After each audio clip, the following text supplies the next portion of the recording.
కర్రెగుట్ట ప్రాంతంలో combing operation చేస్తున్న కేంద్ర పోలీసు బలగాలను వెంటనే విరమించుకోవాలని, అక్కడ ఆదివాసులకు ఆ అడవి ప్రాంతానికి వారికి హక్కు ఉంటుంది. అడవిని కొల్లగొట్టి జీవరాశులను జీవించకుండా హింసిస్తే యావత్ ప్రజలు వ్యతిరేకత వస్తుందని కేంద్ర ప్రభుత్వం ఆలోచించవలసిన అవసరం ఎంతైనా ఉంది.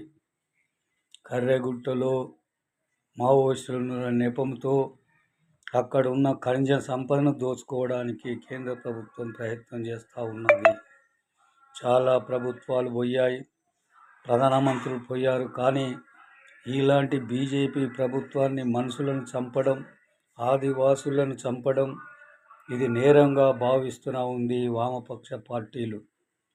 అందుకనే శాంతి చర్చలకు మావోయిస్టులను పిలిపించి మరి సమస్యను పరిష్కరించుకోవాల్సిన బాధ్యత ప్రభుత్వం పైన ఉంది.